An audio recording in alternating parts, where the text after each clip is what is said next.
ఇయాల రేపు 20 హిట్లు కూడా లేకున్నా అసొంటి హీరోలను పిఆర్లు జాకీలు పెట్టి జనాలలో లేపుతుండే వరకల్లా వాళ్ళ ఫ్యాన్స్ ఏమో ఆవేశంతోని అన్నా నెక్స్ట్ సీఎం నువ్వే అన్నా నాయకుడివై నడిపి అన్నా అనుకుంటా పోటీల మీద పోస్టులు పెట్టి ఆ హీరోలకు ఏ మాత్రం కూడా లేని ఆలోచనని వీళ్ళే రుద్ది రుద్ది అసొంటి బుద్ధి పుట్టిద్దామని చూస్తుంటారు. మరి తాత సీఎంగా చేసిన బ్యాక్గ్రౌండ్ ఉన్న తారకు ఉత్త ఊకుంటాడా?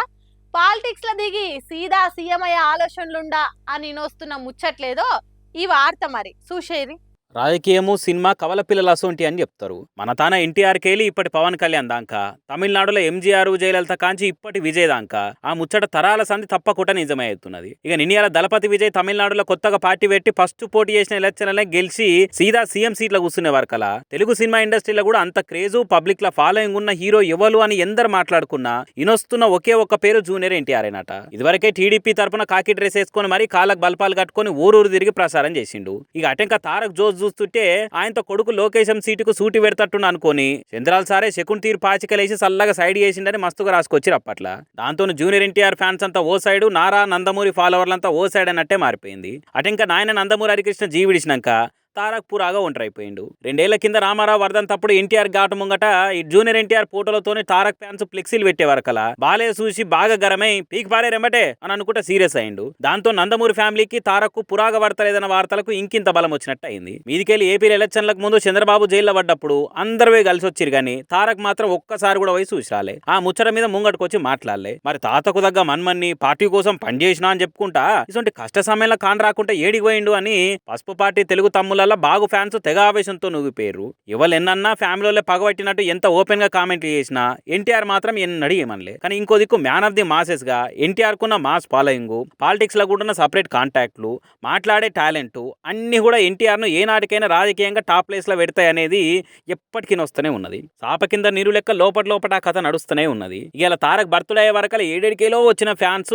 సీఎం సీఎం అనుకుంటా కుత్కే ఊలవడంగా నినాదాలు చేసిర్రు. దాంతో ఎన్టీఆర్ పొలిటికల్ ఇమేజ్ మీద మళ్ళోసారి చర్చకు పబ్లిక్ లా పాలిటిక్స్ లా పరదలేసింది. ఒకవేళ రేపటి నాడు పార్టీ పరిస్థితి బాలేక తెలుగుదేశానికి కొత్త నాయకత్వము యూత్ లీడరు కావాల్సి వస్తే తారకే తప్పకుండా ఆప్షన్ అవుతాడన్న టాకు టాలీవుడ్ సర్కిల్లో కూడా టామ్ టామ్ అవుతున్నది. ఇనియాల విజయ్ సీఎం అయిన ముచ్చట చూసినాక తారక్కున్న ఫాలోయింగ్ కూడా తక్కువేం కాదు కాబట్టి ఆయన సపరేట్గా పార్టీ పెట్టినా పవర్లోకి వచ్చే పట్టుంది అనుకుంటా గట్టిగానే అనలైజ్ చేయబట్టి ఇంకొందరు ఎక్స్పర్టుల మీద స్పాంటేనియస్ పంచులేసుట్లయినా పబ్లిక్ను ఆయన దిక్కు తిప్పుకొని మాట్లాడుట్లయినా ప్రసారంతో జనాల్లో జర పేరు సంపాదించుకోవాలన్నా ఎన్టీఆర్కి ఇవేం కొత్త కాదు. అన్నిట్లో ఆడితేరినోడే కాబట్టి అభిమానులు అడిగే తీరు సీఎం అయ్యే కళ నిజం చేసుట్ల తారక్ ఏం దాకా సీరియస్గా ఆలోచన చేస్తారనేది చూడాలిగా.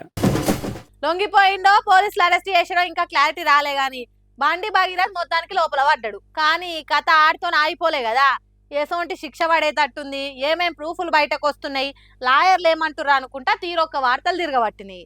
మందంతా మస్తుగా మాట్లాడుతుంటే నా వర్షన్ నేను చెప్తా అని భగీరథ్ నాయన బయటికి వచ్చి గిట్ల మాట్లాడిండు. మేమేమనం, మీ పేరు కూడా తీయము, మీరేం చెప్పాలనుకుంటారో చెప్పేసి పోరు సారు, మాకెందుకు పంచాది. కన్న కొడుకును ఓ తండ్రి పోలీసులకు స్వయంగా అప్పగించినటువంటి సందర్భం ఏదైనా ఉందా? వాళ్ళ కన్న కొడుకును నేను తీసుకుపోయి విచారణకు సహకరించాలని చెప్పి నాకు సమాచారం వచ్చిన వెంటనే నా కొడుకును అప్పచెప్పిన. ఎంత అనొద్దు కామెంట్ చేయొద్దు అనుకున్నా గానీ మీరు చెప్పే విన్నాక అనకుంటూ ఉండలేకపోతున్నాం సారు. కేసు పడ్డదని తెలివంగానే అప్పచెప్పినా అని అంటారు కదా, కేసు పడ్డదని తెలివంగానే అప్పచెప్పిర్రా 9 రోజులకు అప్పచెప్పిర్రా? ఏదో ఒకటి క్లారిటీగా చెప్పురు సారు. తెలంగాణ పౌర సమాజం అంతా తెగించి కొట్లాడుకుంటా పరారీలున్నాయని పట్టుకోరా అని పోలీసులను కూడా అరుచుకుంటే వాళ్ళు అప్పుడు లుకౌట్ నోటీసులు ఇచ్చినాక బెయిల్ కూడా రాదు అని కోర్టు కొట్టేస్తే అప్పుడు కదా మీరు అప్పచెప్పింది. ఇగో ఇట్లా పాయింట్ తోని పంచులేస్తురుగా సోషల్ మీడియాలో. దీంతో కట్టర్ కాషాయం పార్టీ కార్యకర్తలు కూడా నెత్తుకొట్టుకుంటురు. మాట్లాడుకుంటేనేమో ఎవ్వరు మాట్లాడతలేరు, బాధ్యత లేదా బండికి అని అంటిది. మాట్లాడితేనేమో మాటకు మాట చెప్పుకుంటా కళ్ళు తిరిగే తీరి కామెంట్లు లేవర్తిరి అని అనుకుంటే రంది పడబట్టిరట పాపం. ఇంకా కేసు ఇంత ముంగటి పోతున్నా కొద్ది రేపు ఏం మాట్లాడుతుందో సార్ చూడాలిగా.